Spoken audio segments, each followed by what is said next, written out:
अनीस भाई वो क्या किस्सा था, विजय राज ने कोई गलती से आपकी स्क्रिप्ट फाड़ दी थी, क्या हुआ अरे था वो? हाँ, नहीं क्या हो गया सर कि मेरी फिल्म के कई ऐसे सीन हैं जो मैं 11th आवर पे मैंने लिखे हैं।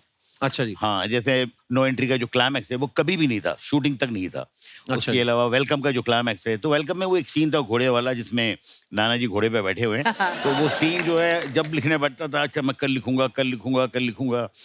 और वो दिन आ गया जब शूटिंग है, तो मैं रास्ते में जब जा रहा था लोकेशन पे, तो मैं लिख रहा था और मैं उर्दू में लिखता हूँ। तो मैंने वो किसी तरह कंप्लीट करके मैंने असिस्टेंट को दिया कि भाई अच्छा वो उसमें तो एक ही आदमी है जिसको उर्दू आती है, वो समझा रहा है, वो लिख रहे हैं वो लोग। अच्छा। और मैं नाना जी और बाकी अनिल जी है और अक्षय एंड कतरीना, इन सबको चलिए शुरू करते हैं। और मैंने पूरा सीन सुना दिया, आप ये बोलिए, ये बोलिए, ये बोलिए। सीन का वो हो रहा है सर, हो रहा है, बस तैयार है। इतने में शॉट रेडी हो गया, तो विजय राज जो है फिल्म में डायरेक्टर थे, तो उन्होंने बोला यार मेरे हाथ में कुछ चाहिए, तो वो असिस्टेंट ने वही सीन दे दिया। और उसमें उसको और कुछ नहीं मिला डायरेक्टर, उसे। हाँ डायरेक्टर को बहुत गुस्सा आता है और वो फाड़ देता है, तो वो सारा सीन उसने फाड़ दिया। मैंने अनीस भाई सुना आपने भी शत्रु सर के एक बचपन का रोल किया जी है। जी जी जी। क्या बात कर रहे हैं क्या आप? बात Seriously? कर रहे हैं आप? नसीब फिल्म में बिगनिंग में वही था कि थोड़ा छोटी मोटी 2-3 पिक्चरों 4 पिक्चर में और किया मैंने। लेकिन मुझे ये लगा कि जब मैंने राज कपूर साहब को ज्वाइन किया, उसके बाद मुझे मुझे एक्चुअली क्या है कपिल भाई, कोई बताने वाला नहीं था कि मुझे क्या करना है, तो क्या क्या नहीं करना है वो मेरी समझ में आ रहा था। क्या करना है, क्या बात है। हाँ। तो अनीस भाई पैसे गिन लिए सारे? जो भूल भुलैया 2 के 300 करोड़ हुए वो? नहीं, काश मैं मतलब इसमें प्रोड्यूसर भी होता। तो हाँ, अभी हमारा काम यह है सर कि मुझे लगता है मुझे कई अभी बिजनेसमैन मिले, तो वो बताए कि सर हमने ये एक फैक्ट्री खोली है आज से 20 साल पहले और थोड़ी मेहनत की और अब काम चल रहा है। तो वो एक फैक्ट्री खोलकर आराम से हाँ। हमारे यहाँ है कि हर वक्त हमको एक नई जमीन खरीदनी है, मतलब स्क्रिप्ट बनानी है, एक फैक्ट्री खोलनी है और फिर वो फैक्ट्री मालिक को देकर निकल जाना है। क्या बात, और ये ऊपर वाले ने आपको सर दिया है ऐसा टैलेंट।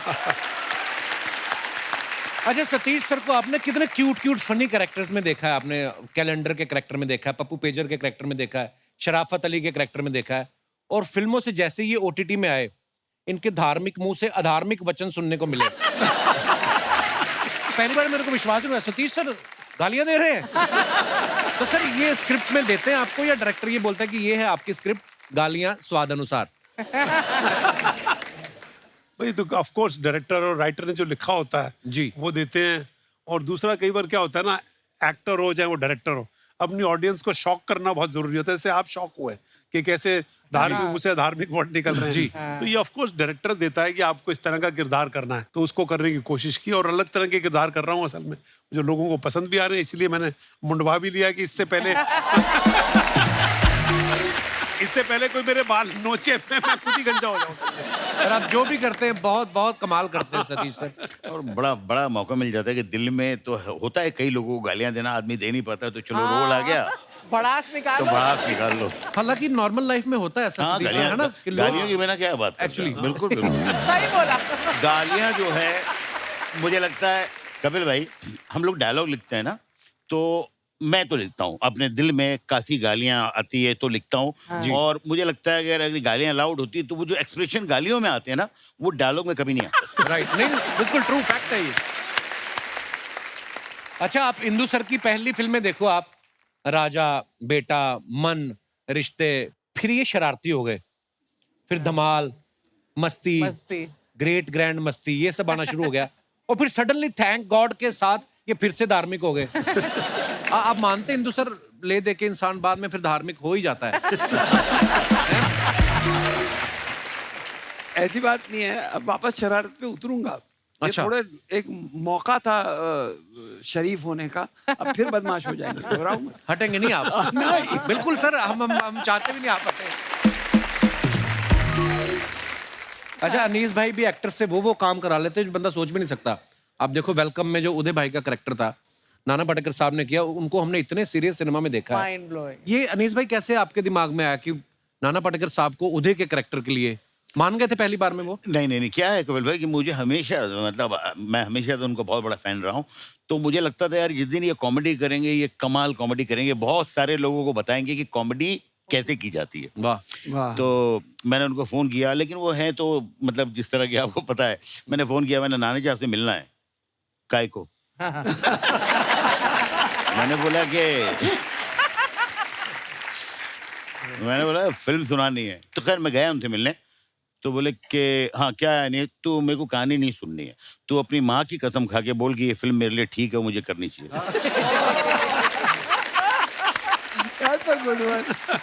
मैंने बोला नहीं आप सुन लो यार। तो बोले कि अच्छा कितनी देर में? मैंने बोला कि भाई मैं आपको 3 घंटे में सुना सकता हूँ, 30 मिनट में सुना सकता हूँ, 3 मिनट में। आपको कितने? बोले मेरा 3 घंटा है। मैंने 3 घंटा उनको कहानी सुनाई, गले वले मिले। मुझे आज तक याद है वो डायलॉग, उन्होंने बोला कि मैं अनीस कच्ची मिट्टी है, तेरे सेट पे आएगा, जिस रूप में ढलना है ढाल लेना। उसके बाद पूरी फिल्म लोग कहते हैं कि बहुत तकलीफ देते हैं और बहुत टेम्पर है, कुछ भी मुझे नहीं लगा। मुझे लगा सबसे आसान काम करना जो है वो नाना जी के साथ है। क्या बात। अगर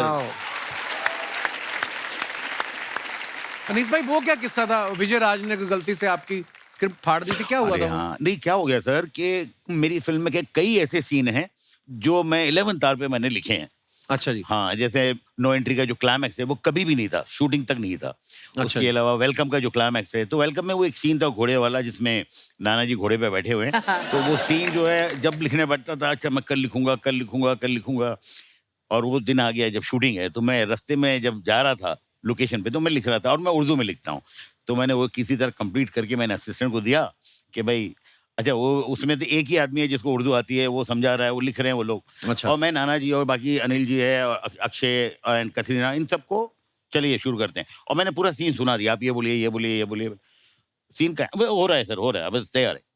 इतने में शॉट रेडी हो गया। तो विजय राज जो है फिल्म में डायरेक्टर थे, तो उन्होंने बोला यार मेरे हाथ में कुछ चाहिए, तो वो असिस्टेंट ने वही सीन दे दिया। अच्छा। और उसमें उसको डायरेक्टर को बहुत गुस्सा आता है और वो फाड़ देता है, तो वो सारा सीन उसने फाड़ दिया। एक कॉपी है, सब बिखरे हुए। मैंने जैसे कट बोला सारे असिस्टेंट भागे, एक वो पुर्जा निकाला और उसको ज्वाइन कर रहे टेप से वैसे। तो लास्ट तक पिक्चर का सीन खत्म हो गया, शूटिंग खत्म हो गई, वो कंप्लीट हुआ नहीं। मेरे को भी एक बार मौका मिला सौभाग्य अनीस भाई के साथ काम करने का। फिल्म इनके दिमाग में होती है, मैंने कभी स्क्रिप्ट नहीं देखी इनके हाथ में, दिमाग में होती है और जो सीन चल रहा है लग रहा है, उतनी देर में लाइटिंग हो रही है, फटाफट ये पेपर पे लिख के दे देते हैं। अनीस भाई कभी कभी आपको डर नहीं लगता कि यार सारे रेडी हो गए, सब एडी बोल देगा कि सर शॉट रेडी है, और सीन अगर नहीं लिख पाया टाइम पे तो? नहीं टेंशन तो होती है कपिल भाई, लेकिन क्या होता है कि वो अगर एक आदमी सिर्फ डायरेक्टर है ना, तो उसको जरा ऐसा लगता है चलो भाई स्क्रिप्ट है, ये एक बिल्कुल बाइंड है और ये सही है।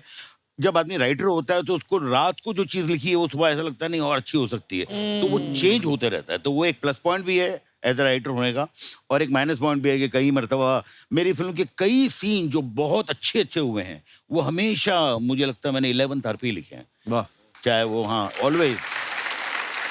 अनीस भाई कभी ऐसा होता है कि 10-15 एक्टर्स का सीन आप कर रहे हो, आपने भी इतनी मल्टी स्टारर फिल्में बनाई, इंदु सर आपने भी, है ना, 10-15 एक्टर्स हैं और बीच में 2-3 की कोई लाइन ही नहीं है, या तो वो परेशान भी करते हैं अनीस भाई, मेरा कुछ करो ना। बहुत बार ऐसा होता है सर, और कई मरतबा उनको लगता है ये हम बोल देंगे तो आपको एज ए डायरेक्टर आपको एडिटिंग भी सोचनी पड़ती है कि अच्छा चलो ये तो आराम से निकल भी जाएगा, तो वो शूटिंग पे हाँ तो बड़ा चालाक होना पड़ता है। हाँ तो वो है, और वो शूटिंग पे भी आपका जो ना थोड़ा ऐसा चलता रहता है, ये काट दूंगा।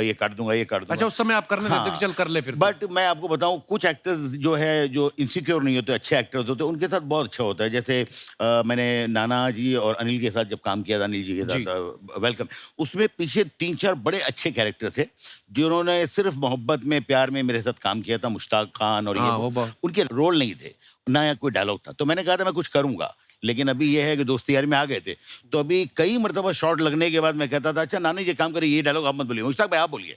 तो कई मरतबा सीन लिखा हुआ है नाना जी का और अनिल जी का, बट डायलॉग्स मैंने उन लोगों को सेट के ऊपर शूटिंग पे पहला 2 टेक कुछ और हो चुका है, तीसरे टेक पे कुछ और है, तो इस तरह भी किया है। बट मुझे लगता है कि वो एक जादू ही होता है जब आप काम कर रहे होते हैं, उस नशे में रहते हैं, और थोड़ा इम्प्रोवाइज करना, थोड़ा चेंज करना, थोड़ा तो बहुत ऑर्गेनिक तरीके से सीन बनता है। अच्छा, आपने अरुणा ईरानी जी को इतनी फिल्मों में देखा है, वो मैं आपको बता दूं इंदु सर की बड़ी बहन ही है। फिल्म बेटा में अरुणा जी को पहली बार हमने नेगेटिव किरदार में देखा, जो परेशान करती रहती हैं, है ना। आपने जब उनको पहली बार ऐसा नेगेटिव किरदार ऑफर किया, उन्होंने कहा नहीं कि मैं कौन सा खड़ूस ननद बन के आपकी बीवी को परेशान किया है, मेरे को ऐसा रोल क्यों दे रहे हो? कैसे एकदम से आपने अरुणा जी को ऐसा रोल दे दिया?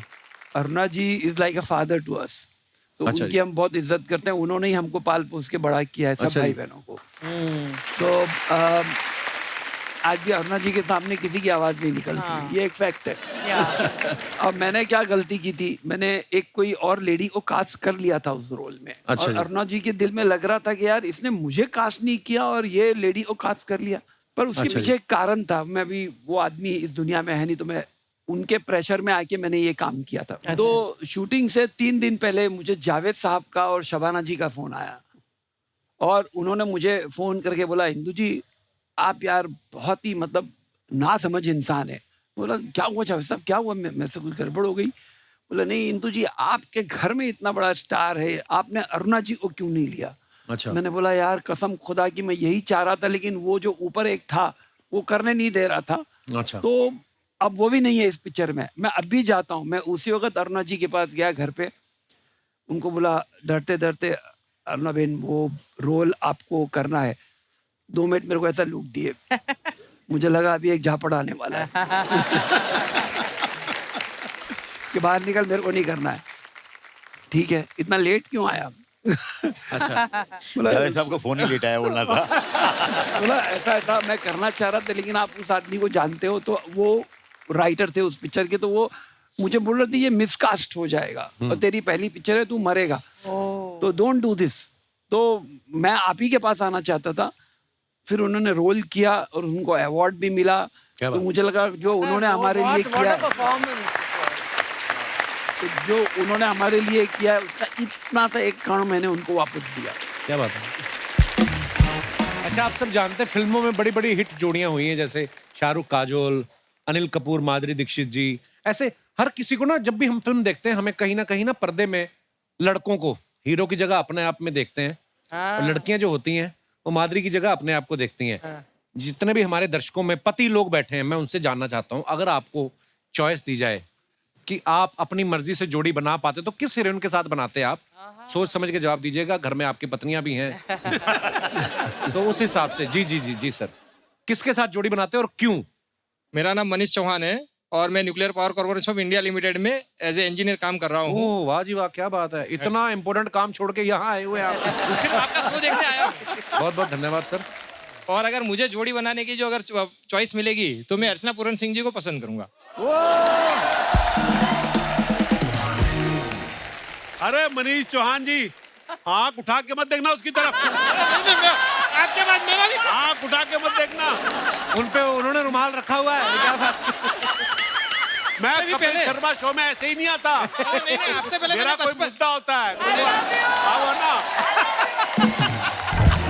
बचपन से मैं जब पढ़ाई कर रहा हूँ और जब से इनका जलवा मूवी देखा है तब से मैं इनको पसंद करता हूँ। हो। आपको पता है जो आप न्यूक्लियर बनाते हैं ये उससे हाँ, कहीं ज्यादा खतरनाक है। उसको तो आप कमांड देंगे तब चलेगा, ये कभी भी चल जाती है। नहीं, फिर उनके कमांड पे मैं चल दूंगा। आपकी वाइफ आई है साथ में? आइए। मैडम, कहाँ आप इनको भाई साहब को इधर ही पीटना चाहेंगी? ये पीछे भी कमरे बने हुए हैं, आपके सामने ही देखो आप।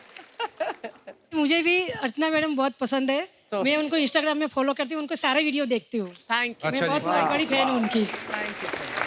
और कपिल जी, रातों को भी कभी कभी जो है ना उनकी हंसी मेरे कानों में गूंजती है। कभी उठ के चेक कर लिया करो, क्या पता कान पे वही लगा रही हूँ आपको। बहुत बहुत धन्यवाद चौहान साहब, शुक्रिया आपका शो में। ये पीछे भाई साहब ने हाथ खड़ा किया था। जी जी। मेरे टाइम पे तो रीना रॉय थी ना, अभी अच्छा, तो रीना रॉय। और नहीं, और भी वैसे तो बहुत सारी एक्ट्रेस थी, आपकी सुई उन पे अटक गई है। ये तो चली गई ना अभी। अच्छा, मैं चली गई। सर कहाँ से आए आप? इंग्लैंड से, ओह, इंग्लैंड से? मैनचेस्टर में रेस्टोरेंट है हमारा। अच्छा जी, तो उधर ठंड लग रही होगी, इधर इसलिए आए? अच्छा जी। तो आपके साथ कौन आया हुआ है? मेरी बीवी तो रीना राय जी आपके दिमाग में बसी हुई हैं। वो उस टाइम के पहले से ही बची हुई है। रीना राय जी के बारे में आपकी क्या राय है मैडम? आपके पति शरेआम माइक हाथ में लेकर रीना राय जी को याद कर रहे हैं। वो पिटाई तो जरूर होगी रात को, मेरे को पता है। चलो, कौन सा पहली बार होनी है?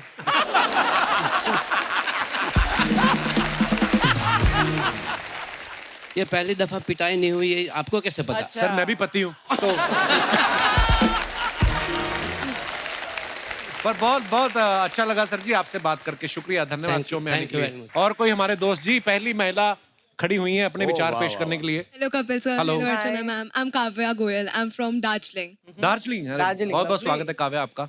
So sir, शादीशुदा तो बहुतों के आपने चॉइस सुन ली है। जी। सर हमारी तो शादी नहीं हुई है, बट हमारी भी तो चॉइसेस होते हैं सर। अरे आपकी ज्यादा होती हैं जिनकी शादी नहीं हुई। शादीशुदा आदमी तो मजबूर हो जाता है बेचारा, वो तो ऐसे सपने देखता है। तो जी आप, तो सर आप मेरे बहुत बड़े फैन हैं, इसलिए मैं आपसे अपनी चॉइस शेयर करना चाहती हूँ। मैं आपका बहुत बड़ा फैन हूँ। नहीं, ये आपकी बड़ी फैन। अच्छा, आप मेरी फैन हैं? और हाँ ओह कम ऑन सर, बेबी, आप भी बहुत प्लीज, हैंडसम हो, शुक्रिया। लेकिन आपकी शादी हो चुकी है तो 2 बच्चे भी। मुझे कोई प्रॉब्लम नहीं है।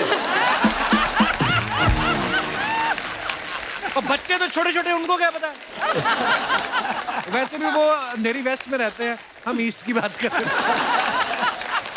जी सॉरी काव्या, आप क्या कहना चाह रही ठीक है, तो सर मेरा जैसे चॉइस है कार्तिक आर्यन। अच्छा जी, तो वो भी बड़ा क्यूट है और मैं भी बड़ी क्यूट ये हूँ। तो है, आप बहुत क्यूट है। Thank you sir. So sir मुझे लगता है कि कार्तिक के 2 अफेयर चल रहे हैं, मुझे पता है।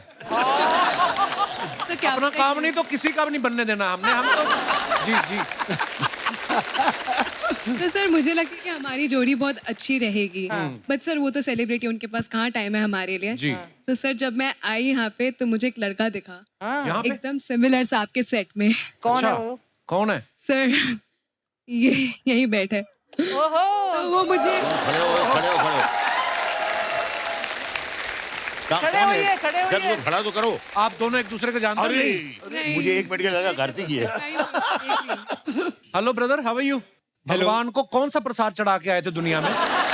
तुम्हें बैठे बैठे ही- तो फिर क्या कहना चाहती हैं आप इसको? यही मुझे अच्छा लगता है, तो मुझे लगता है कि हमारी जोड़ी अच्छी बनेगी। आपका क्या नाम है ब्रदर? मेरा नाम शाश्वत है, शाश्वत पोद्दार। मैं सूरत से हूँ। शाश्वत, ये क्या कह रही काव्या? आपको अच्छा लगा सुन के? कपिल भैया, मैं तो जैसे बहुत सिंपल सा हूँ। मेरे को तो ऐसा सिंपल सा हो, लड़के तो हो ही। लड़के कोई बात नहीं, कोई बात नहीं, लोगों के बड़े बड़े चॉइस होते हैं, हीरो हीरोइन, मेरी तो आम चॉइस ही है। हाँ, ये आप उसको कॉम्प्लीमेंट दे रही है? अच्छा, तो फिर क्या क्या किया जाए फिर? नो डाउट सर, ये बहुत सुंदर है। जी जी। और इनकी जो इमोशंस है उसकी मैं कदर करता हूँ, लेकिन मेरे ख्याल से मैं कार्तिक आर्यन जैसा नहीं दिखता। काव्या क्या करती हैं आप? तो मैं पढ़ती हूँ यहाँ पे NMIMS में। अपनी पढ़ाई करो चुपचाप, समझ में आया? ज्यादा लड़कों को नहीं देखना। और आप क्या करते हो? मैं भी सर स्टडीज कर रहा हूँ अभी। कहाँ पर? सूरत से 3rd ईयर बीकॉम में हूँ। अच्छा, चलिए, ऑल दी वेरी बेस्ट जो भी आप कर रहे हैं। इवन मेरे पेरेंट्स यहाँ पर आए हुए। आपके पेरेंट्स कहाँ हैं? ये आपके पेरेंट्स हैं? तभी डर के बोल रहा है। छोटे छोटे मम्मी डैडी? तो सर जी, ये काव्या कुछ कह रही हैं, आप कपिल सर, हमें लड़की तो बहुत अच्छी लगी, लेकिन हमारे जो क्राइटेरियाज है उसमें उतरनी चाहिए। कैसे, मतलब क्या? सर इसके मोबाइल में इसके पेरेंट्स की फोटो होंगी तो इसकी मदर की फोटो भी एक बार दिखानी पड़ेगी इसको। नहीं, आपने उसकी मदर से क्या लेना देना? आपका क्राइटेरिया में आ रहा है आप अपने बच्चे की मदर की तरफ देखिए।